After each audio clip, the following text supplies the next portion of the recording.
Hello दोस्तों, देसी मैथिलों में आप सभी का स्वागत है। जैसा कि आप सब थंबनेल पे देख ही गए होंगे, आज हम अति महत्वपूर्ण प्रश्न लेके आए हैं जो एग्जाम में बार बार पूछे जाते हैं। जान लीजिएगा, जो एग्जाम में बार बार पूछे जाते हैं और प्रैक्टिस सेट मेरा दूसरा है।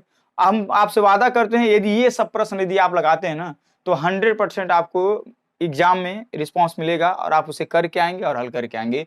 क्योंकि देखिए, खाली नाम का तो रहता है 37 प्रश्न मैथ आता है पुलिस में, हालांकि केवल 18 ही क्वेश्चन, क्या वो जो भी प्रश्न होते हैं ना वो सब काट के रीजनिंग में चले जाते हैं। इसलिए रीजनिंग 57 प्रश्न बना दिया जाता है और केवल 18 ही प्रश्न आते हैं। क्या मैथ के 18 प्रश्न आते हैं और यूपी पुलिस में ये जान लीजिए, जितना भी आप सवाल लगाएंगे ना, ये सब इंपॉर्टेंट सवाल है। उम्मीद करेंगे आपसे एकदम एक एक सवाल लगाएंगे और ईमानदारी से लगाएंगे और पेन और कॉपी लेके बैठे रहेंगे और एक एक सवाल का जवाब आप जरूर दीजिएगा। और ये जरूर कमेंट में बताइएगा कि हमने जितना सवाल दिया है सर, हमें उसमें से मेरा इतना सही है, ये जरूर बताइएगा ताकि मुझे पता चले आप लोग की तैयारी कैसी है। चलिए क्वेश्चन पहला देते हैं। क्या दिया है? दिया है, एक आदमी एक वस्तु को 25% की हानि पर 720 रुपए में बेच दिया। उस वस्तु को कितना रुपए में बेचता उसे 25% का लाभ होता है। देखिएगा, ऐसा कभी भी प्रश्न आएगा ना, हम आपको बता देते हैं, ऐसा कभी भी प्रश्न आएगा तो कुछ नहीं लिखिएगा, तरीका बहुत बताएंगे, पर लिखिएगा पहले नंबर, पहला तरीका बताएं। पहला नंबर, क्रय मूल्य मान लीजिएगा 100%। मान लीजिएगा उस वस्तु का क्रय मूल्य क्या रहेगा? 100%। आप हमें बताइए, उसे 25% के हानि पर बेचेंगे तो कितना परसेंटेज में बेचेंगे? 75% में बेचेंगे, नहीं बेचेंगे? एकदम ध्यान से सुनिए, 75% में बेचेंगे ना? आप सुन लीजिएगा, आप कुछ ना करिएगा, ये बताइए, यहाँ 75% में बेचा गया परसेंटेज में, और रियल में दिया है आपको डेटा। रियल में आपको पास डेटा क्या दिया है? 720। क्या दिया है? 720। अब बताइए, क्या 75% बराबर 720 नहीं है? है ना? तो पहले 1% का मान निकाल लीजिएगा। 1% का मान निकालने के लिए हमेशा बताते हैं ये नीचे रहता है। अब देखिएगा ध्यान से, अगर 100 से गुणा करेंगे तो आपका आएगा क्रय मूल्य। वो कह रहा है क्रय मूल्य नहीं चाहिए, वह व्यक्ति उस वस्तु को कितना रुपए में बेच दे कि 25% का क्या हो जाए? लाभ हो जाए। तो हमें एक बात हमेशा बताते हैं, देखिए यहीं से कोई भी चीज बढ़ाया और घटाया जाता है। अगर वो 25% लाभ लेना चाहता है तो अगर मान लीजिए, अगर हम 100 से गुणा करते हैं तो केवल क्रय मूल्य आएगा, तो 25% लाभ अगर लाने के लिए क्या 25 और नहीं जोड़ देंगे, यानी 125 से गुणा करेंगे, क्या हो जाएगा? उसका 25% का लाभ हो जाएगा। क्या हो जाएगा? उसका 25% का लाभ हो जाएगा। तो ऐसा कभी भी सवाल आ जाएगा, ठीक है? तुरंत करिएगा, एक व्यक्ति एक वस्तु को 25% हानि पर 720 रुपए में बेचा ना, तुरंत 100 मानिएगा क्रय मूल्य, 75% में बेचा है, यहाँ 720 रुपए में बेचा। आप तुरंत अगर कह रहा है वह व्यक्ति उस वस्तु को कितना रुपए में बेचे कि 25% का लाभ हो जाए, तो यहाँ 125 कर दीजिए, क्योंकि 100 करेंगे तो क्रय मूल्य निकलेगा, 25 बढ़ा देंगे तो ज्यादा लाभ मिलने लगेगा। 25 यहाँ 75, आप 25 पचे 125 जाके काटेगा, 24 बार जाएगा, यानी एक जीरो पर बचा है, और 24 पचे 120, 120 या एक जीरो कितना हो जाएगा? 1200 आंसर, यानी 1200 रुपए में वो व्यक्ति उस वस्तु को बेचेगा तो उसे 25% का मुनाफा होगा, यानी लाभ होगा। चलिए अगले क्वेश्चन की तरफ बढ़ते हैं। क्या दिया है ये जान लीजिए, ये सवाल इंपॉर्टेंट सवाल है, ये इंपॉर्टेंट सवाल है। बहुत सारे ऐसे स्टूडेंट हो जो गलती कर देते हैं, ठीक है? बहुत सारे ऐसे लोग हैं जो गलती कर देते हैं, आप नहीं गलती करिएगा। प्रश्न क्या दिया है? प्रश्न दिया है ए संबंधी बी बराबर, ए संबंधी बी बराबर, ए संबंधी बी बराबर दिया है 4 संबंधी 5, 4 संबंधी 5 दिया है, और सी संबंधी बी बराबर दिया है, सी संबंधी बी बराबर दिया है, सी संबंधी बी बराबर दिया है आपका 3 संबंधी 5, 3 संबंधी 5 दिया है। तो बोला है आपसे ए संबंधी बी संबंधी सी ज्ञात कीजिए। क्या ज्ञात कीजिए? ए संबंधी बी संबंधी सी ज्ञात कीजिए। अब ये सवाल आपको बता दे रहे हैं, एक फार्मूले पे लगता है, एक फार्मूले पे लगता है। कभी भी ऐसा सवाल आएगा ना, जैसे मान लीजिए ए और ए संबंधी बी, ऐसे कर लीजिएगा, फर्स्ट पैटर्न वाला, फर्स्ट पैटर्न वाला ए संबंधी बी, तो सेकंड पैटर्न वाला बी संबंधी सी होना चाहिए। क्या होना चाहिए? बी संबंधी सी होना चाहिए, तभी आपका ए बी सी निकलता है। तो यहाँ पे देखिए, ए संबंधी बी दिया है और सी संबंधी बी दिया है, तो क्या एक काम करिए, कुछ ना करिएगा, जानते क्या करिएगा? हमेशा कभी ऐसा सवाल आएगा ना, इसी को चेंज कर दीजिए। क्या इसे हम बी संबंधी सी नहीं लिख सकते हैं? इसे बी संबंधी सी नहीं लिख सकते, यानी बी संबंधी सी का मतलब 5 संबंधी 3 नहीं लिख सकते हैं। आप ध्यान से देखिएगा, तब मेरा पैटर्न बैठेगा ए संबंधी बी और बी संबंधी सी। यहाँ सी संबंधी बी नहीं रख सकते हैं, हालांकि गलती हो जाएगा। आप लोग ऐसे गलती करते हैं बहुत सारे लोग। तो अब क्या करेंगे हम? अब इसी पैटर्न पे हम सवाल रख देंगे। अब इसी पैटर्न पे सवाल रखेंगे तो क्या रखेंगे बताइए? पहला पैटर्न लाइन में दिया है ए संबंधी बी, तो क्या रखेंगे? 4 संबंधी 5 रख देंगे। और दूसरा पैटर्न दिया है, अब इसको हम कन्वर्ट करके बी संबंधी सी मिला दिए, मानो बी को इधर कर दिए और सी को इधर कर दिए। देखिए, बी इधर चलाया, सी इधर चलाया, तो अब हो जाएगा 5 संबंधी 3 हो जाएगा। और आपसे पूछा, देखिए ए था और ये बी था और ये सी था, आपसे पूछा ए बी सी का मान ज्ञात कीजिए। ऐसा कभी भी सवाल आएगा, देख लीजिएगा, ये बीच वाला अगर समान रहेगा ना तो सीधे ऐसे ही उतार दीजिएगा, लिख दीजिएगा 4 संबंधी 5 संबंधी 3, यानी आंसर क्या हो जाएगा आपका 4 संबंधी 5 संबंधी 3। ऑप्शन नंबर देख लीजिएगा 4 5 3 किसमें, ऑप्शन नंबर डी वाले में। ठीक है, ऑप्शन नंबर डी सही है। ठीक है, इसे नोट कर लीजिएगा, एकदम ऐसे ही सवाल आते हैं, आपको गुमराह करने की कोशिश करते हैं। ए संबंधी बी, फिर सी संबंधी बी दे देगा, ताकि आप क्या करें 4 संबंधी 5 फिर 3 संबंधी 5 रख के आप गलती कर दें। ऐसा सवाल देता है, इसलिए कभी गलती नहीं करिएगा। ठीक है, कभी गलती मत करिएगा। चलिए दूसरा क्वेश्चन क्या दिया है, दूसरा क्वेश्चन, और कमेंट में जरूर बताइएगा ना कि कितना सवाल में से हमारा कितना सवाल लगा है, ताकि आपकी तैयारी पता चलेगा। और हम वादा करते हैं जैसे हम बताएंगे वैसे करते रहिएगा, आप लोग का एग्जाम आराम से निकल जाए। ठीक है, क्योंकि एग्जाम निकालना कोई अलग बात नहीं है। ठीक है, अब ये देखिए समय और कार्य का वेरी वेरी इंपॉर्टेंट क्वेश्चन, बहुत बार पूछा जाता है ये सब क्वेश्चन। दिया ए किसी काम को 9 दिन में समाप्त कर सकता है, मानो इसमें दिया ए किसी काम को 9 दिन में समाप्त करता सकता है। अब इनकी क्षमता जो दिया है, कार्य क्षमता दिया है, कह रहा है यदि बी की कार्य क्षमता ए से 50% अधिक हो तो बी अकेला इस काम को कितने दिन में करेगा, ऐसा सवाल बन रहा है। अब क्या करना है, पहले नंबर कहीं कोने ना, कहीं कोने आप लिख लीजिएगा ए उस काम को कितने दिन में करता है, ए उस काम को 9 दिन में करता है। ये दिन है, क्षमता नहीं है, ये दिन है, क्षमता नहीं है। आप लोग को हम वीडियो में बताए थे, समय और कार्य पढ़ाए थे, तो जाके देखिएगा। अब ऐसे लिख लीजिएगा कार्य क्षमता। कार्य क्षमता मतलब जानते क्या होता है, एक दिन में किया गया कुल कार्य ऐसा माना जाता है, उसे कार्य क्षमता कहते हैं। तो कार्य क्षमता क्या कर रहा है, जो बी है ना ए से 50% अधिक है, यानी मान लीजिए ए एक दिन में 100 को काम करता है, तो बी एक दिन में 50% अधिक 150 काम करेगा कि नहीं करेगा, ये मान लीजिए कार्य क्षमता है।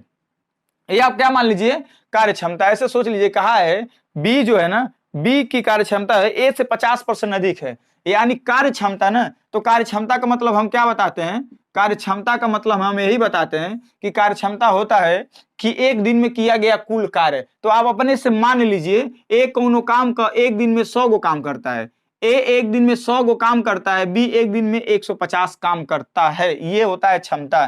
तो आप हमें बताइए, कोई काम है ए इसे 9 दिन में कंप्लीट कर लिया, अभी नहीं पता कितना काम है, काम मतलब समझ रहे हैं ना, कोई कार्य आपके लिए रखा गया है, इसको नहीं पता है।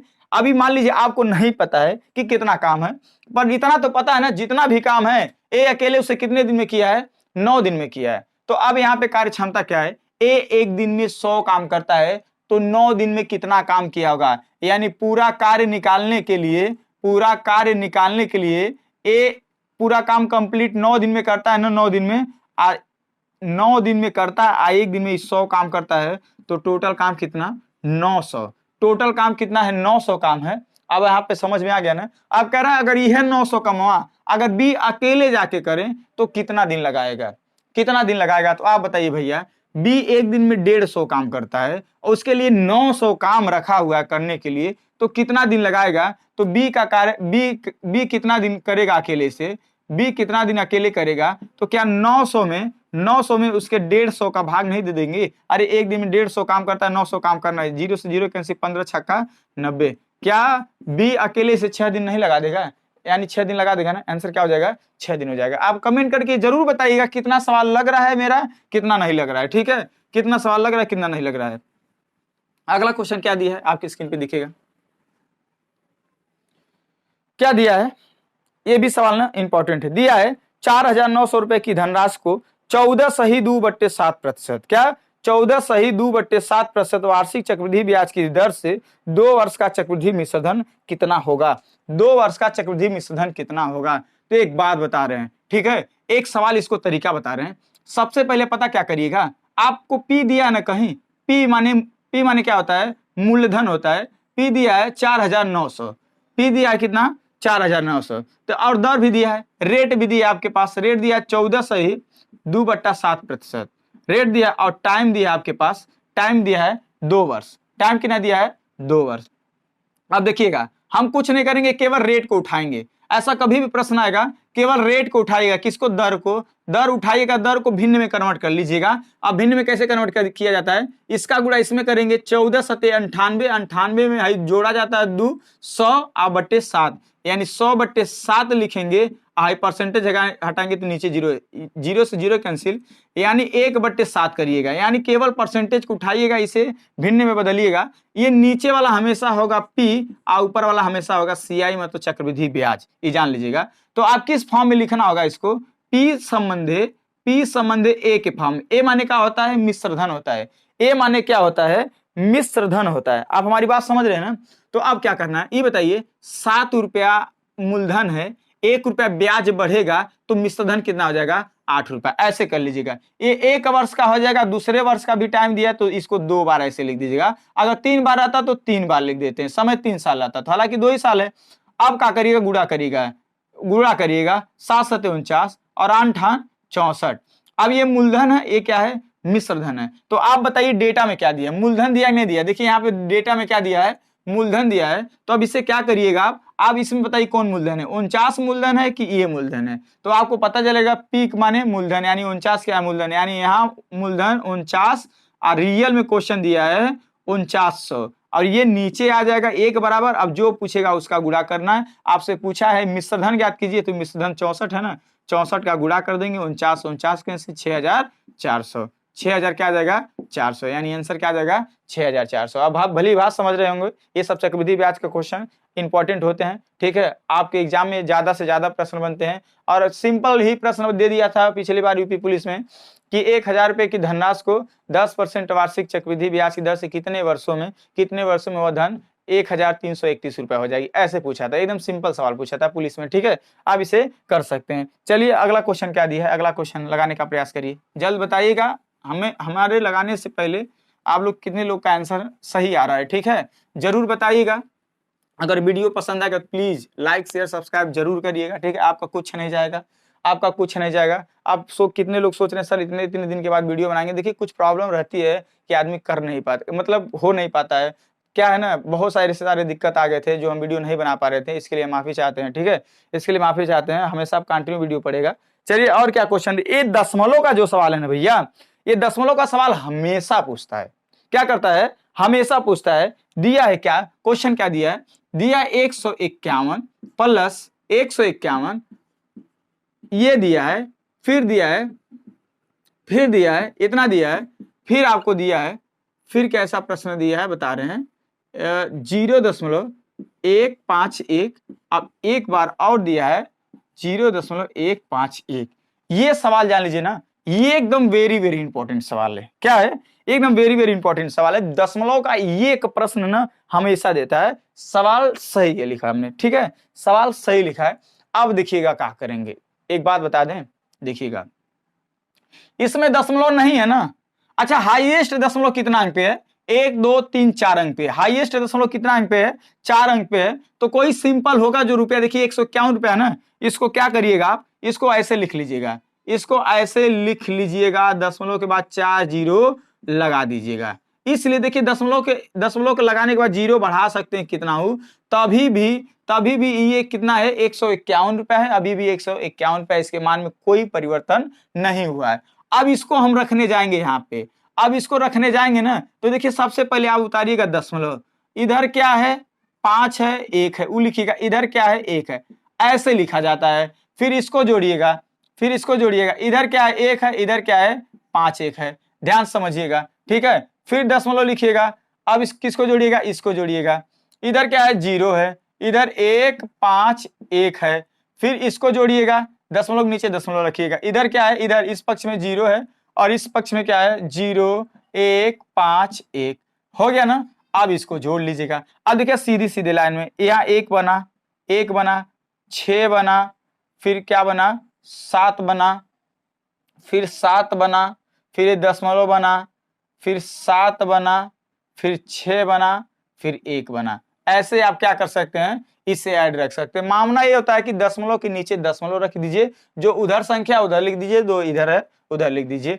अब देखिए बस हम 0 लगाएं इसलिए ताकि आपको पता चले, एक सीधी लाइन पता चले। अब और भी बढ़ा सकते हैं, इसका भी चाहे ना आप, अब देखिए कितना हो गया, समझ में आ गया होगा। अब चाहे तो इसको भी देखिए बराबर करने के लिए आप 0 लगा सकते हैं, बराबर करने के लिए देखिए 0 लगा सकते हैं। देखिए 0 लग गया ना, एकदम बढ़िया हो जाएगा ना, एकदम लाइनिंग एकदम बराबर, ठीक है, एकदम लाइनिंग बराबर, एकदम। ऐसा कभी भी प्रश्न आएगा तो आप ऐसे ईमानदारी से आप कर सकते हैं, ठीक है। चलिए अगले क्वेश्चन की तरफ बढ़ते हैं। अगला क्वेश्चन क्या दिया है, अगला क्वेश्चन ये सब जान लीजिए, इंपॉर्टेंट सवाल है, हमने बता दिया, ठीक है। और क्या दिया है, अब देखिएगा एक ये सवाल जो है ना लसा और मसा का सवाल है। लसा और मसा का सवाल क्या दिया है, दिया वह छोटी संख्या ज्ञात करे जो 18 24 36 और 72 से पूर्णतः विभाजित हो जाएं। अब देखिएगा कहा है ना, ऐसी छोटी संख्या बताइए जो 18 और 24 और 36 और 72 से क्या हो जाए, पूर्णतः विभाजित हो जाए। तो देखिएगा एक बात बताइए, हम लसक क्यों निकालते हैं, आपको पता है लसक क्यों निकालते हैं? लसक हम इस कंडीशन में निकालते हैं, इसलिए निकालते हैं ताकि एक ऐसी छोटी संख्या निकालते हैं ना, जो इस सब जाके उसे क्या करते हैं, विभाजित करते हैं। यानी कभी भी ऐसा प्रश्न आएगा कि वह छोटी से छोटी संख्या ज्ञात करें जो 18, 24, 36 और 72 से पूर्णतः विभक्त हो जाए, मतलब ये सब जाके उसको काट दे और छोटी भी होनी चाहिए, बड़ी ना होनी चाहिए। तो कभी भी ऐसा सवाल आएगा, उसका लसा ही उसका आंसर होगा। क्या होगा? उसका लसा ही आंसर होगा। तो देखिए हम हमेशा बताते हैं पहले 2 से काटिए, फिर 3 से काटिए, फिर 5 से, फिर 7 से। कभी कभी ऐसा सवाल होता है जल्दीबाजी करने के लिए गलत नियम भी अपना लिया जाता है। ऐसा गलत नियम मतलब ऐसे कोई संख्या उठाए जो सबको काट दें, ऐसे भी काट सकते हैं। नहीं 2 से काटना हो तो और भी मतलब एक गलत तरीका अपना सकते हैं जल्दीबाजी में एग्जाम में लाने के लिए आंसर। तो हमारा गलत तरीका क्या होना चाहिए? 6 से काट दें। 6 से काट दे रहे हैं। देखिए 6 त्रिक 18, 6 चौक 24, 6 का 36, इसको बार जाएगा 12 बार जाएगा, 12 बार जाएगा ना। अब हम क्या करते हैं, एक बार 2 से काटना स्टार्ट करते हैं। 3 नहीं कटेगा, 2 दूना 4, 2 तिया 6, 2 छक 12, 2 छक 12। फिर एक बार 2 से काट दें, 2 एक का नम 2, ये 2 तिया 6, कितनी बार जाएगा? 3 बार जाएगा। अब एक बार 3 से काट दे रहे हैं, 3 से काट दे रहे हैं, कोई दिक्कत? 6 दूना 12, 12 दूना 24, 24 तिया 72। यानी 72 ही एक ऐसी संख्या है, 72 ही एक ऐसी संख्या जो 18 भी इसको काट देगा, 24 भी काट देगा, 36 भी काट देगा, 72 भी काट देगा। समझ में आ रहा है? ऐसा कभी भी सवाल आएगा, बात मान लीजिए कह देगा वो छोटी से छोटी संख्या ज्ञात करे जो 15, 20, 25 से पूर्णतः विभक्त हो जाए, तो 15, 20, 25 का लसा ही वैसी संख्या निकलती है जो ये सब जाके उसको काट सकते हैं। जान लीजिएगा, एकदम आराम से समझने की कोशिश करिए। लसा हम क्यों लेते हैं? ताकि ये सब विभाजित न करने जाते हैं, 72 को ये सब भगिए न देंगे, आई छोटी होता है, इससे बड़ी 144 भी हो सकता है, इससे बड़ी क्या हो सकता है, 144 भी हो सकता है। हालांकि आपसे छोटी संख्या पूछा है, इससे छोटी ऐसी कोई भी संख्या नहीं मिलेगी आपको जो 18, 24, 36, 72 से पूर्णतः विभक्त हो जाए। ठीक है, ऐसा कोई भी सवाल नहीं मिलेगा। ठीक है, अब देखिएगा ये अनुपात समानुपात का ना, ये एकदम वेरी वेरी इंपॉर्टेंट क्वेश्चन है, वेरी वेरी इंपॉर्टेंट क्वेश्चन है। दिया है 6 संबंधे x समानुपाते समानुपाते समानुपाते और क्या दिया है, 5 संबंधे 35, 5 संबंधे 35 हो तो x का मान बताइए। क्या मान बताइए? x का मान बताइए। देखिएगा ऐसा कभी भी सवाल आएगा, ये अनुपात का सवाल है, एकदम मैथ में है ना, मैथ का ना। देखिए रीजनिंग में सोचने के लिए बहुत सारी चीजें सोची जा सकती है ऑप्शन के अनुसार से, पर मैथ दिया ना, ये समानुपात और अनुपात का क्वेश्चन होता है, तो इसका एक फार्मूला होता है मध्य पदों का गुणनफल और बाह्य पदों का गुणनफल। ठीक है, मध्य पदों का गुणनफल और बाह्य पदों का गुणनफल। तो इसका x का गुणा करेंगे, x का गुणा 5 में करेंगे तो क्या मिलेगा बताइए भैया, क्या मिलेगा? 5x मिलेगा नहीं मिलेगा? इसका गुणा करेंगे तो 6 गुणे 35। अभी हम देखिए गुणा नहीं करें, अभी हम गुणा नहीं, इसका ला के इसमें गुणा करेगा ना, तो हमारे हालांकि ऐसे रोक दिए इसलिए ताकि हई जाके काटेगा ना, फिर क्या फायदा गुणा करने में जब अलग ही करना होगा तो। ठीक है, अब काम करिए, गुणा कर इधर के क्या करेगा, भाग करेगा। ये गुणा कर इधर के क्या करेगा, भाग करेगा। 5 सते 35 और 7 छंग 42 हो जाएगा। आंसर एक्स का मान क्या हो जाएगा, 42 हो जाएगा। एक बात जरूरी नहीं है कि एक्स यहाँ पे, एक्स यहाँ भी हो सकता है, यहाँ भी हो सकता है, यहाँ भी कहीं भी हो सकता है। एक सबसे बेस्ट तरीका बता रहे हैं, हाई वाला जो करें ना, मध्य पदों का गुणनफल और बाह्य पदों का गुणनफल, जिससे मानो जो एक्स से गुणा कर लिया, जो एक्स से गुणा कर लिया वो नीचे आ जाएगा, बाकी दोनों का गुणा करवा के भाग दे दीजिएगा। जैसे मतलब एक्स से गुणा कौन कर रहा है, 5 कर दिया ना, तो ऊपर 6 गुणे 35 बटे सीधे नीचे ला दीजिएगा 5 को, जो यानी एक्स से गुणा करेगा वो नीचे आ जाएगा, बाकी सब ऊपर रखे रहिएगा। ऐसे भी आप कर सकते हैं, यदि आपको पक्षांतर ना आए तो इसका आंसर क्या हो जाएगा, 42 हो जाएगा। ठीक है, 42 हो जाएगा। चलिए अगले क्वेश्चन की तरफ बढ़ते हैं। अगला क्वेश्चन क्या दिया है, बात मान लीजिएगा दोस्तों, यदि वीडियो पसंद आएगा तो जरूर लाइक करिएगा। ठीक है, हम प्रैक्टिस सेट तब तक पढ़ा रहे हैं जब तक पुलिस की वैकेंसी नहीं आ जाती है। जिस दिन पुलिस की वैकेंसी आ जाएगी उसी दिन से चैप्टर वाइज समझाना चालू कर देंगे। हम वादा करते हैं मैथ में आपको 100% में 100% दिलाने का काम करेंगे। जान लीजिएगा, हमें पता है, क्योंकि देखिए एग्जाम यूपीएससी का निकालने हैं, हमें बिल्कुल पता है कि आप लोगों को कैसे एग्जाम निकालना है। ठीक है, हमें बिल्कुल पता है कि आप लोग का कैसे एग्जाम निकालना है, और जरूर निकालेंगे, उम्मीद करेंगे। ठीक है, उम्मीद करेंगे जरूर आप लोग एग्जाम निकालेंगे। चलिए अगला क्वेश्चन क्या दिया है, देखिए दिया है 8100 का, 8100 का एकदम इंपॉर्टेंट सवाल है। 8100 का 11 सही 1/9%, 9% प्लस दिया है। और क्या क्वेश्चन दिया है, दिया है 6600 का 6600 का दिया है 33 सही 1/3%, 33 सही 1/3%। अच्छा ये बताइए भैया, हाई इसको कन्वर्ट कर लें का? पहले देखिए हाई प्लस प्लस नहीं करेंगे, पहले हम का वाला हल करते हैं ना, तो का वाला हल करते हैं। चलिए एक बार इसको ना भिन्न में हम कहीं दूर कन्वर्ट करके बता देते, इसको भिन्न में कन्वर्ट करेंगे और इसको भिन्न में कन्वर्ट करते हैं तो क्या मिलता है। यहाँ पे छोटा सा समझ लीजिए, जैसे का देखिए इसको भिन्न में कन्वर्ट करने के पता क्या करते हैं, इसका गुणा इसमें करते हैं। 11 9 99 100, 100 बट्टे क्या लिखेंगे 9 लिखेंगे। आई परसेंटेज नीचे जीरो लगता है तो जीरो से जीरो कैंसिल हो जाता है, इसका 1 बट्टे क्या आ जाएगा 9 आ जाएगा, और इसका क्या आ जाएगा 33 99 और 100 और 100 बट्टे 3 आई परसेंटेज नीचे जीरो, इसका भी क्या आ जाएगा 1 बट्टे 3। यानी इसके जगह पे आप क्या रख सकते हैं 1 बट्टे 9 रख सकते हैं, और इसके जगह पे क्या रख सकते हैं 1 बट्टे 3 रख सकते हैं। तो आप ऐसे आराम से कर सकते हैं, ठीक है। का माने गुणा होता है 1 बट्टे 9 प्लस 1 बट्टे 9 प्लस और फिर का माने गुणा होता है, इसका मतलब 1 बट्टे 3। अब देखिए भाग दीजिए, 9 81, इस प्लस के इधर क्या आया 900 आया, प्लस के इधर 900 आया, इसको काटेंगे कितनी बार जाएगा 3 दूना 6 3 दूना 6 2200, यानी 2200 आ गया। यानी इधर काटेंगे 2200, इधर आया 900, अब 2200 900 जोड़ेंगे तो क्या आ जाएगा 3100, आंसर क्या आ जाएगा 3100 हो जाएगा। ऐसा कभी भी प्रश्न आएगा, देखिए बोर्ड मास से एक प्रश्न देता है परसेंटेज का, आप इसे हल करने की जरूर कोशिश करिएगा, ठीक है, जरूर कोशिश करिएगा। चलिए अगला क्वेश्चन क्या दिया है, इसे लगाने का प्रयास करिएगा। एकदम इंपॉर्टेंट सवाल है, एकदम वेरी वेरी इंपॉर्टेंट सवाल है, ठीक है, इंपॉर्टेंट सवाल है। देखिए दिया है, एक आयत की लंबाई और चौड़ाई का अनुपात 4 संबंधित 3 है, यदि इनका क्षेत्रफल 1200 सेंटीमीटर स्क्वायर है तो इस आयत का परिमाप ज्ञात कीजिए। क्या? इस आयत का परिमाप ज्ञात कीजिए। अब इस सवाल को कैसे लगाएंगे, एक चीज हम समझाते हैं। सबसे पहले ना एक हम आयत बनाते हैं, देखिएगा एक आयत होता है, आयत की आमने और सामने वाली भुजा क्या होती है, बराबर होती है। आमने और सामने वाली भुजा क्या होती है, बराबर होती है। तो अब ध्यान से देखिएगा, ये लंबाई दिया है 4 और चौड़ाई दिया है 3, हालांकि ये रियल में नहीं अनुपात में है। तो सबसे पहले हम एक काम करेंगे, यहाँ रियल में लंबाई और रियल में हम चौड़ाई निकालेंगे, लंबाई और चौड़ाई, ठीक है। ये होता है चौड़ाई और ये होता है लंबाई। ध्यान से समझिएगा, एकदम वेरी वेरी इंपॉर्टेंट सवाल है। देखिएगा आयत का क्षेत्रफल बराबर होता है,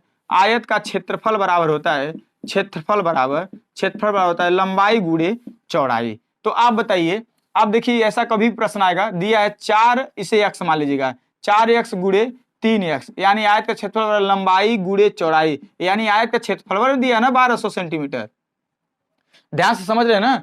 देखिएगा आयत का क्षेत्रफल बराबर होता है लंबाई गुणे चौड़ाई, हमने x मान लिया, माना बराबर लंबाई क्या है 4x और चौड़ाई 3x है। अब दिया है क्षेत्रफल ना, तो ये क्षेत्रफल दिया ना, तो इसको क्षेत्रफल बनाने का काम करेंगे, यानी लंबाई गुणे चौड़ाई बराबर कितना दिया है 1200, ठीक है। अभी बताइए, देखिएगा सबसे पहले ना x का गुणा, देखिए पहले अंक का गुणा करिए, फिर x का अंक का गुणा करेंगे, 4 तिहाई 12 हो जाएगा, और x का गुणा करेंगे x स्क्वायर हो जाएगा, यानी 12x स्क्वायर बराबर 1200 हो जाएगा। अब भाई जाके काटेगा 100 बार जाएगा, यानी x स्क्वायर बराबर 100, तो x बराबर क्या 10 नहीं आ जाएगा, अरे इधर स्क्वायर है तो इधर जाके क्या कर देगा वर्गमूल कर देगा, ठीक है। x स्क्वायर बराबर 10, तो x बराबर क्या आ जाएगा 10 आ जाएगा। जब x बराबर 10 आ जाएगा तो आप भली भांति लंबाई ज्ञात करना होगा, तो 4 गुणे 10 कर दीजिएगा, और चौड़ाई ज्ञात करना होगा तो 3 गुणे 10 कर दीजिएगा, 3 गुणे 10 कर दीजिएगा। आपको लंबाई मिलेगा 40 और चौड़ाई मिलेगा 30 सेंटीमीटर। क्या मिलेगा 40 और 30 सेंटीमीटर मिलेगा। और आपसे पूछा है ना, भैया हमें आयत का परिमाप बता दीजिए। क्या बता दीजिए, आयत का परिमाप, यानी लंबाई 40 मिला और चौड़ाई 30 मिला। एक बात बताएं, परिमाप माने क्या होता है भैया, परिमाप माने ये होता है, ये मीडिया की लंबाई, मानिएगा हई खेत है, हई मानिएगा क्या है, ये एगो खेत है, और हइये लंबैया और ई लंबैया को क्या कहते हैं, परिमाप कहते हैं। यानी जो आरी आरी मेड़िया होता है ना, उसी को क्या कहते हैं, परिमाप कहते हैं। तो ये बताइए भैया, हम बोले आयत का आमने सामने वाली भुजा क्या होती है, बराबर होती है, तो क्या हई 40, तो हई 40 नहीं होगा का 40 सेंटीमीटर होगा नहीं होगा, ये पहले बताइए, होगा ना। अभी बताइए, अब हई 30, तो हई 30 होगा नहीं होगा। अब हम क्या करेंगे, अब देखिए 40 40 80, 80 3 110 और 110 30, 140 नहीं परिमाप हो जाएगा।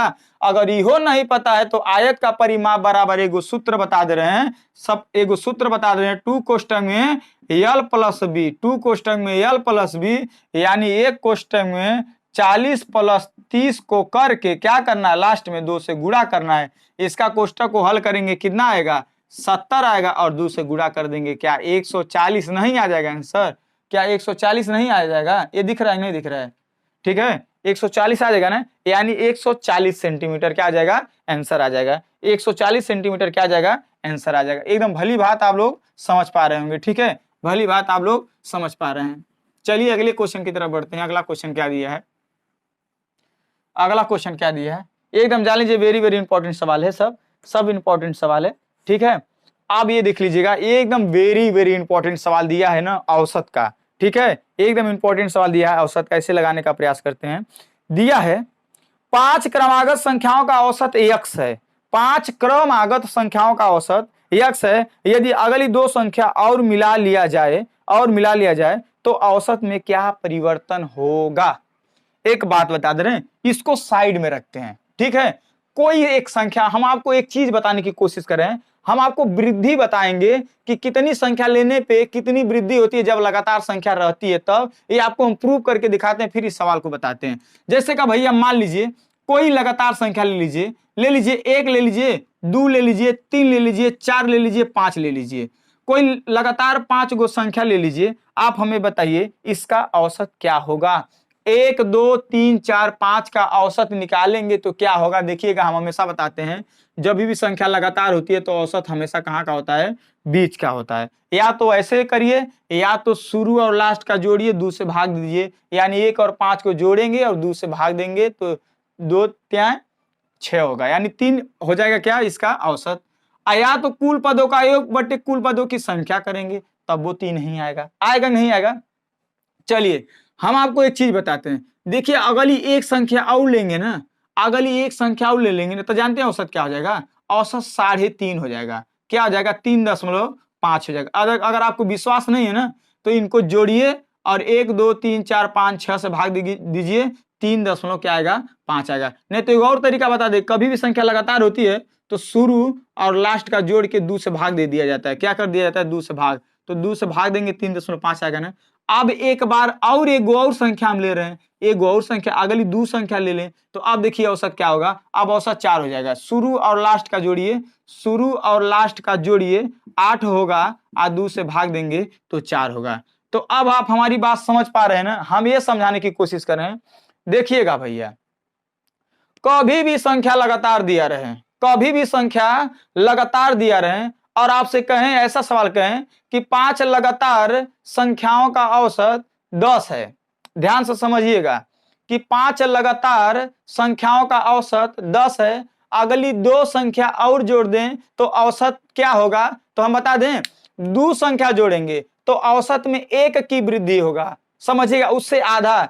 4 संख्या अगली और लेते हैं तो 4 का आधा क्या होता है, 2, यानी औसत में 2 का वृद्धि होगा। ये दिमाग सोच रहे हैं, नहीं सोच रहे हैं, हमारे कहने में मतलब अगर 10 है तो 2 संख्या और लेंगे तो औसत 11 हो जाएगा, 4 संख्या और लेंगे तो औसत 12 हो जाएगा, समझ रहे हैं ना, 6 संख्या और लेंगे तो औसत 13 हो जाएगा। इस प्रकार से ख्याल करने की कोशिश करिएगा, ऐसा कभी भी सवाल आएगा, ऐसा कभी भी सवाल आएगा। बोला है कि 5 गो लगातार संख्या है, 5 गो लगातार संख्या है जिनका औसत बोला है x है। बोला है अगली 2 संख्या और ले लें, अगली 2 संख्या और प्लस कर दें तो औसत क्या होगा। देखिए 5 संख्या का औसत क्या है, x है ना, तो अगली कितनी संख्या ली गई, 2 संख्या ना, तो हमेशा औसत में क्या कर दीजिएगा, 1 की वृद्धि कर दीजिएगा।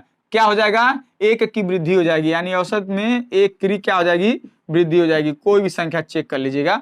अगर औसत में अगर संख्या 4 संख्या और लेंगे, अगर यहाँ 4 संख्या और लेंगे तो औसत में 2 की वृद्धि, 6 संख्या लेंगे तो औसत में 3 की वृद्धि, 1 संख्या लेंगे तो औसत में आधा की वृद्धि। ऐसा कभी भी सवाल आएगा, लगातार संख्या रहेगा तो उसका आधा, अगर 2 रहेगा तो 1 करिएगा, लगातार रहेगा तब सम के और विषम के लिए उतना ही बढ़ाया जाता है जितना संख्या लिया जाता है। सम और विषम के लिए उतना ही बढ़ाया जाता है, औसत में वृद्धि की जाती है जितना संख्या और ली जाती है अगली। ये बात अब जरूर याद करिएगा। 3 चीज होता है, एक लगातार संख्या, एक सम संख्या और एक विषम संख्या की बात करता है इसमें, अगर करता है तो ठीक है, समझ रहे हैं ना।